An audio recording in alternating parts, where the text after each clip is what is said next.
Hello and welcome to the Flourishing Introvert Talks with me, Jo Rawbone. This is the podcast that celebrates the natural gifts of introverts so that we can flourish in all situations. Episode 327. Does everything deserve your depth? If you've ever found yourself grumbling to no one in particular about how someone stole your energy, or you were somehow sucked into a level of vulnerability you weren't ready for, this episode is for you. And it's also for me because I've been there too, and I know how cruel a vulnerability hangover can be. You see, it's all too easy in today's litigious climate to look for someone to blame, to point fingers at anyone but ourselves, and to make someone else wrong. But what if the responsibility sits with us as individuals? I realise that might leave some of us feeling rather uncomfortable, but what if we're both the problem and the answer? I know. The good news is that I won't leave you with this as a potential problem. That's really not how I work, so I'll offer potential solutions. And yes, potential because we're all different. But what I can't abide is people assuming that they are powerless. People rarely are, but so often get caught in a victim or martyr mindset. This episode then is about how we can feel and be actually pulled from pillar to post with everyone wanting a piece of us when we're struggling to hold ourselves together. It's at times like these that we need to practice being really discerning, because not everything we're presented with, invited to, or asked to contribute to deserves the depth and breadth of our focused attention.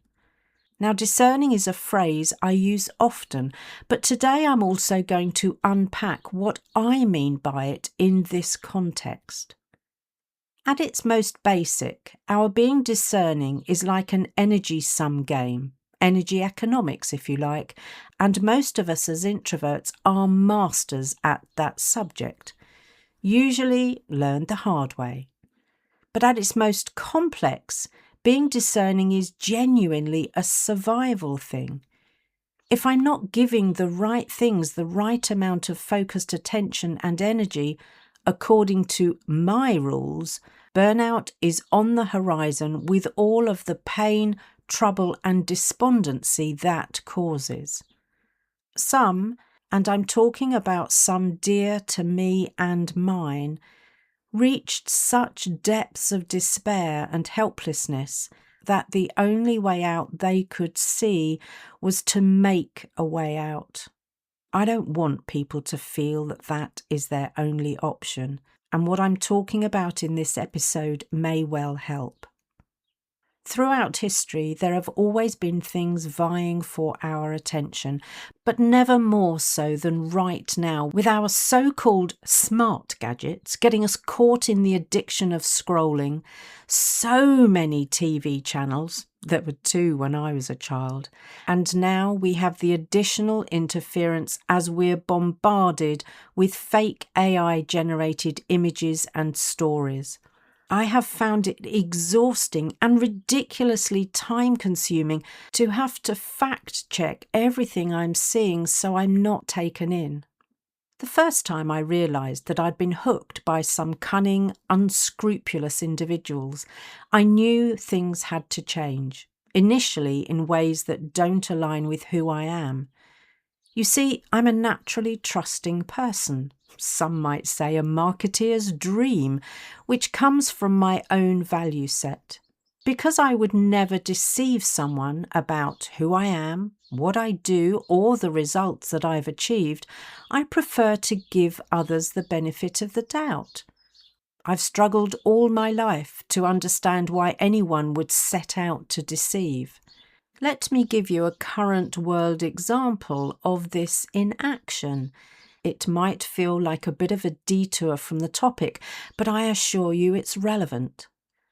I've said for some time now, and been heavily criticised for it, that those who demand people come back into the office because it's the only way to ensure their people are working properly are actually signalling their own behaviour when working from home.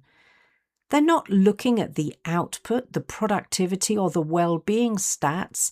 They are saying loud and clear, "We don't trust you, you lazy skivers," because I don't trust myself. Now, marry that with the motivational posters you'll see around the offices, which say things like, "Our people are our greatest asset," and you'll feel both the irony and the incongruence. So what will people believe? The poster on the wall or the words, actions and intentions of the leaders? Yep, that's right, the latter. You see, part of the problem with incongruence and fakery is that people do notice. Understandably, in this situation, trust is diminished, and for we introverts, who typically deliver far greater results when we're working in a suitable environment, our engagement falls and our loyalty wanes. So let's bring it back to what deserves your depth. I've decided that in some ways, ongoing trust and respect are earned. Let's face it, it's unwise to keep trusting someone who repeatedly disrespects you and the trust you've shown them. In the same way, your depth is earned too. That may be quite a bold thing to say, but what are the alternatives? Become a doormat? Not my style anymore. And yes, anymore, because there was a time when I lacked confidence and self-worth and was grateful to anyone who wiped their feet on me. Show people that your boundaries are made of tissue paper or thin air, just like the emperor's new clothes? Nope, my boundaries are thoughtfully installed, well maintained and carefully managed. Wear a hair shirt or sackcloth and behave like a martyr? That's not a good look on me, and I've learned the importance of managing my energy rather than blaming others for stealing what I gave willingly. You see, if I offer my depth, my focus and my energy willy-nilly to all and sundry, not only am I showing I don't value me and what I bring to the table, it encourages others to value those things less too. I'm thinking of it now as earned access, and I'm careful about who and what I give the combination lock numbers to. And there's a bigger question that I realise I need to be asking, which is another reason to take a breath, a pause, a moment before committing to anything. The question? What level of self is both safe and optimal here?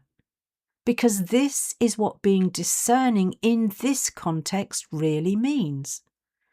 Most of the time, people will get my public self, my professional demeanour, my considered advice and opinions, framed as such of course, and my quiet but intentional presence. This level of self is appropriate when I judge that my energies are unlikely to be reciprocated or likely to be inhaled as a dementor or energy vampire would. Then there will be times when I choose to allow my personal self to arrive at the gathering. This level of self shares very real stories from my past, personal frustrations that are still present, and the hopes I hold in my heart for the future I am actively creating.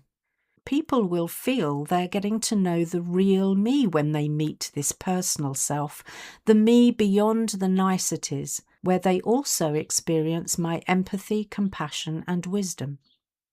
Then, those special ones with the combination lock numbers will get to experience my tender, sacred self. This level of self is prepared to share things that I don't yet fully understand myself. They get to see the messy middle I'm navigating. There's always a messy middle. This is a whole different level of vulnerability and is reserved for those who appreciate what they are witness to and who treasure it. Thinking this through has helped me to realise something fundamental, and that is, I frequently allow my tender, sacred self to show up when I'm on my own, crafting a podcast, designing and recording a course, or writing an article. So it's only those I meet face to face or energetically online who need the right combination. Here's where it gets really interesting though, and where the hair shirts of martyrdom get an airing. If I choose to give public level situations and people access to my tender, sacred self, I'm not being robbed. I'm giving away the farm and blaming the lucky recipients. A new mantra or supportive affirmation I'll be using is as follows.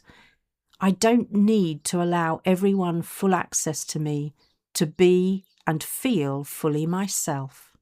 So from now on, the first thing I'll do consciously, and I suspect it's been subconscious until now, is to determine what level of situation, person, or people I'm in the company of. This will help me to decide what level of self is appropriate to bring forward. Being discerning is not about being cold, aloof, or standoffish. It's about being guarded and defensive, but for the right reasons. And that's because my tender, sacred self is not a day spa dishing out complimentary passes. If I've left a door open and people walk in, that's my bad. So what level of self I allow people to experience is entirely within my control. And the really interesting times are when what starts as a public convening opens into a conversation involving the personal self before finally morphing into a gathering of the sacred with all the tenderness and vulnerability that brings. It just needs the right combination, which will include sufficient psychological safety, reciprocated trust, and positive intention. And it's always your choice, as no one can make you reveal a level of self without your willing consent. If you enjoyed this episode as much as I did, then please subscribe, rate us, and leave a comment, because we know that helps other people find the podcast. And if other people find us, other introverts can flourish. You are listening to an Intentional Media Production podcast.